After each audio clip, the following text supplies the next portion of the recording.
Hi, so I've done a 10-minute video on the CIMPS-2 system from Zahner. The CIMPS-2 system is a very high-end photoelectrochemical system for doing photoelectrochemical type experiments. This is going to be a 3-minute video specifically focused on the PECC-2 cell, which is a lot of you have shown a lot of interest in. So I'm going to show you a lot more detail in the 10-minute video. The 3-minute video this is the CIMPS-2 system. It has the PP211 potentiostat. It has the Zahner CIMPS potentiostat. As previously discussed, this PP211 is used to control a light source. I've shown you in the previous video that we can take this light source in and out and therefore change wavelength.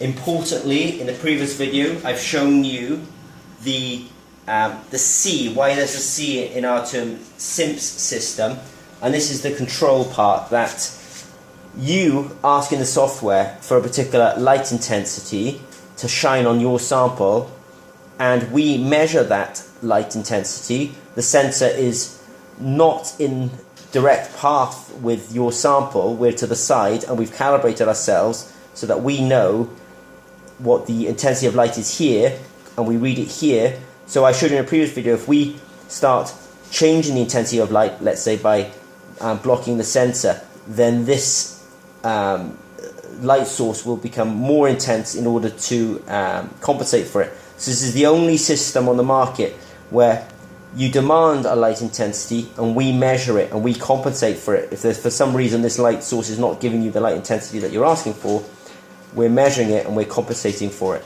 So as I say, I'm going to focus in this 3-minute video on the PECC cell, which a lot of you have shown a lot of interest in.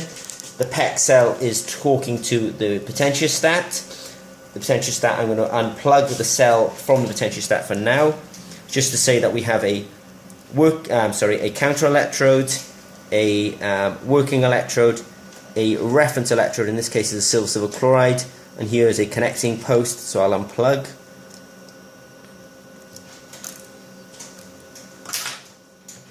So there's no tools required in order to get this particular cell out. So in this example, this is a customer's working electrode. It's a transparent organic film. So you will put your working electrode in such a way that you can connect to this post. I'll show you the front.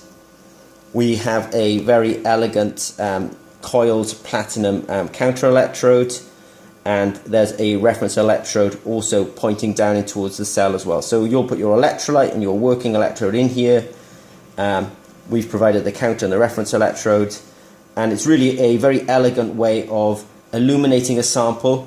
And if you notice, you could actually watch the light that actually goes through the sample as well. So it allows a lot of experimental types. So in summary, the PECC cell is part of the CIMPS system, and it's very elegant in its own right, but it really comes into its own when it's used with the light source that is controlled, that is part of the system, and then you can take full advantage of the PECC cell. If you have any questions, contact us at Zahner, and we'll be happy to answer questions and go into your science in more detail. Thank you very much.